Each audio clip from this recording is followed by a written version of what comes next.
जीवित पुत्रिका व्रत बेहद महत्वपूर्ण एवं कठिन व्रतों में से एक माना जाता है।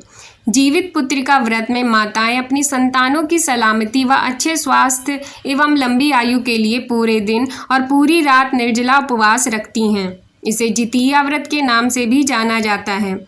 इस दिन माताएं भगवान जीमूत वाहन की विधिवत पूजा अर्चना करती हैं। हिंदू पंचांग के अनुसार प्रत्येक वर्ष अश्विन मास के कृष्ण पक्ष की अष्टमी तिथि को जीवित पुत्रिका व्रत रखा जाता है।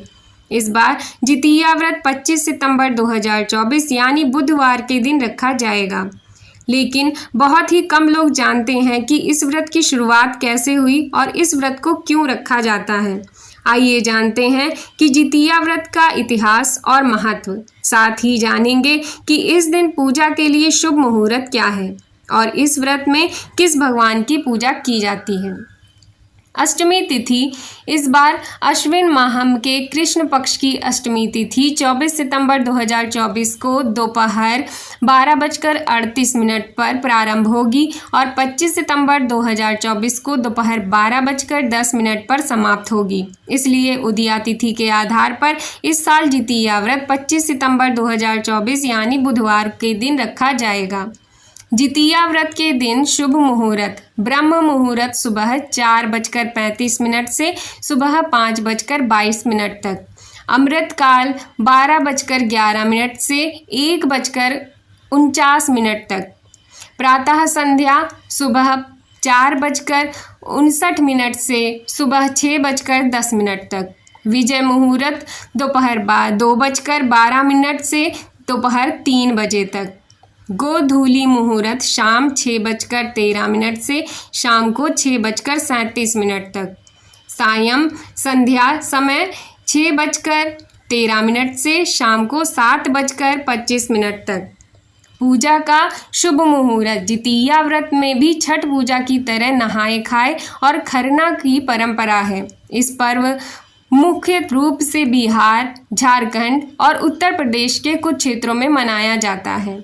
जीवित पुत्रिका व्रत पूजन का समय शाम के चौघड़िया शुभ मुहूर्त यानी शाम के 4:43 से शाम के 6:13 तक रहेगा।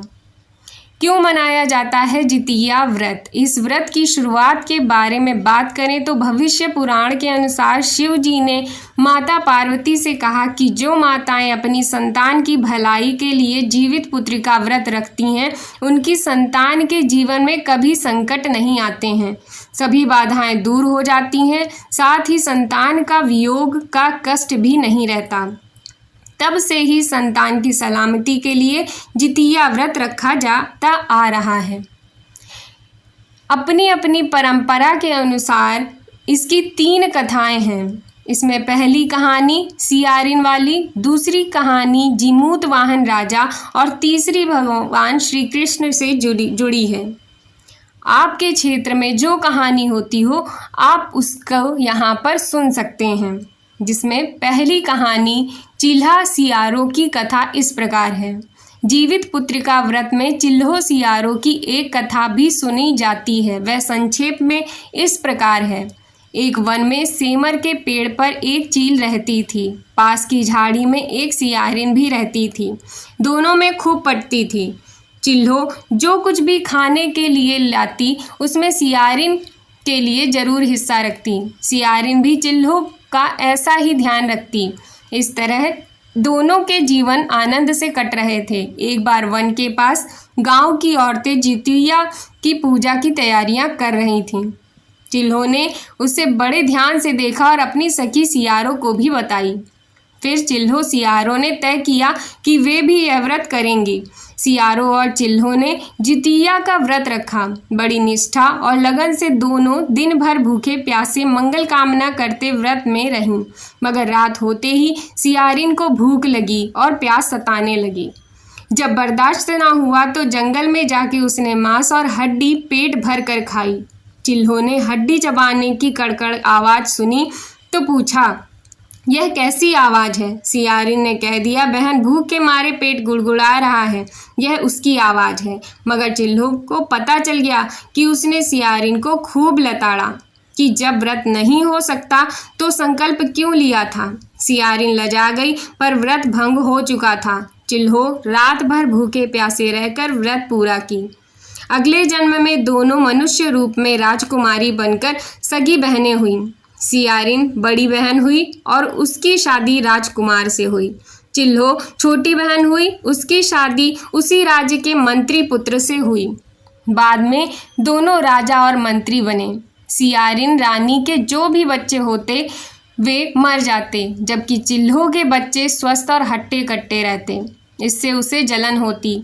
उसने कभी उनका सर कटवाकर डब्बे में बंद कर दिया, पर वह शीश मिठाई बन जाती और बच्चों का बाल तक बांका ना हो पाता। बार बार उसने अपनी बहन के बच्चों और उसके पति को मारने का प्रयास भी किया, पर सफल ना हुई। आखिरकार दैव योग से उसे भूल का आभास हुआ। उसने क्षमा मांगी और बहन के बताने पर जीवित पुत्री का व्रत किया। विधि विधान के साथ किया, फिर उसके सारे पुत्र जीवित हो गए। ये थी जीवित पुत्रिका की पहली कथा। अब है दूसरी कथा। गंधर्वों के राजकुमार का नाम जीमूत वाहन था। वे बड़े ही उदार और परोपकारी थे। जीमूत वाहन के पिता ने वृद्धावस्था में वनप्रस्थ आश्रम में जाते समय इनको राज सिंहासन पर बैठाया, किंतु इनका मन राजपाट में नहीं लगता था। वह राज्य का भार अपने भाइयों पर छोड़कर स्वयं वन में पिता की सेवा करने चले गए। वन में ही जीमूत वाहन को मलयवती नामक राजकन्या से भेंट हुई और दोनों में प्रेम हो गया। एक दिन जब वन में भ्रमण करते हुए जीमूत वाहन काफी आगे चले गए, तब उन्हें एक वृद्धा विलाप करते हुए दिखी। पूछने पर वृद्धा ने रोते हुए बताया, मैं नाग वंश की स्त्री हूँ, मुझे एक ही पुत्र है। पक्षीराज गरुड़ के कोप से मुक्ति दिलाने के लिए नागों ने यह व्यवस्था की है कि वे गरुड़ को प्रतिदिन भक्षण हेतु एक युवा नाग सौंपते हैं। आज मेरे पुत्र शंखचूर्ण की बलि का दिन है। आज मेरे पुत्र के जीवन पर संकट है और थोड़ी ही देर बाद मैं पुत्र विहीन हो जाऊंगी। एक स्त्री के लिए सबसे बड़ा दुख क्या होगा कि उसके जीते जी उसका पुत्र ना रहे। जीमूत वाहन यह सुनकर बड़ा दुख हो गया। उन्होंने उस वृद्धा को आश्वासन देते हुए कहा, डरो मत, मैं तुम्हारे पुत्र के प्राणों की रक्षा करूंगा। आज उसके स्थान पर स्वयं मैं अपने आप को उसके लाल कपड़े में ढककर वध्य शिला पर लेटूंगा, ताकि गरुड़ मुझे खा जाए। मैं तुम्हारा पुत्र, जिससे तुम्हारा पुत्र बच जाएगा। इतना कहकर जीमूत वाहन ने शंखचूर्ण के हाथ से लाल कपड़ा ले लिया और वे उसे लपेटकर गरुड़ को बलि देने के लिए चुनी गई वध्य शिला पर लेट गए।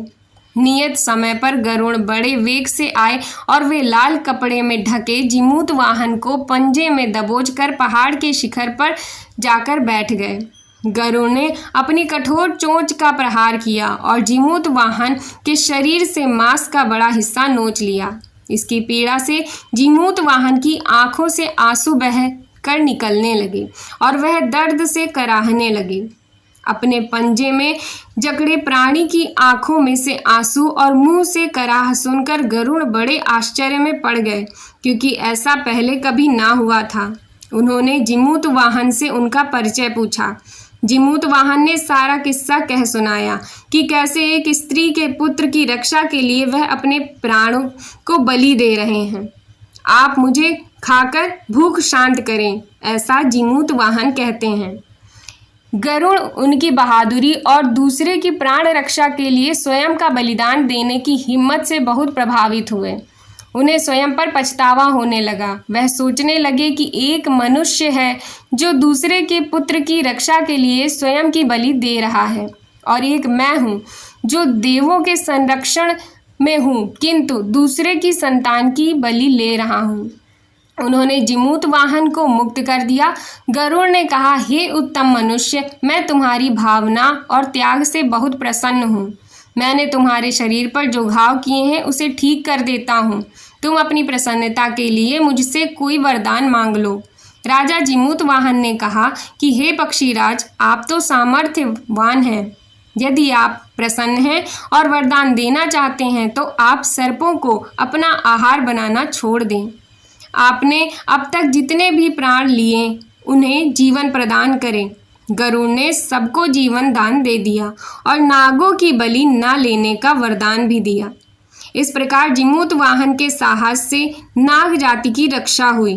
गरुड़ ने कहा, तुम्हारी जैसी इच्छा वैसा ही होगा। हे राजा, जो स्त्री तुम्हारे इस बलिदान की कथा सुनेगी और विधि पूर्वक व्रत का पालन करेगी, उसकी संतान मृत्यु के मुख से भी बाहर निकल आएगी। तब से ही पुत्र की रक्षा हेतु जिमूत वाहन की पूजा की प्रथा शुरू हो गई। यह कथा कैलाश पर्वत पर भगवान शंकर ने माता पार्वती को सुनाई थी। जीवित पुत्रिका के दिन भगवान श्री गणेश, माता पार्वती और शिव जी की पूजा एवं ध्यान के बाद ऊपर बताई गई सभी बात कथा सुननी चाहिए। ये थी भगवान जिमूत वाहन जी की कथा। अब जीवित पुत्रिका व्रत की तीसरी कथा, भगवान श्री कृष्ण की कथा। यह कथा महाभारत काल से जुड़ी है। महाभारत युद्ध के बाद अपने पिता की मृत्यु के बाद अश्वत्थामा बहुत ही नाराज था और उसके अंदर बदले की आग तीव्र थी, जिस कारण उसने पांडवों शिविर में घुसकर सोते हुए 5 लोगों को पांडव समझकर मार डाला था। लेकिन वे सभी द्रौपदी के 5 संतानें थी। उसके इस अपराध के कारण उसे अर्जुन ने बंदी बना लिया और उसकी दिव्य मणि छीन ली, जिसके फलस्वरूप अश्वत्थामा ने उत्तरा की अजन्मी संतान को गर्भ में मारने के लिए ब्रह्मास्त्र का उपयोग किया, जिसे निष्फल करना नामुमकिन था।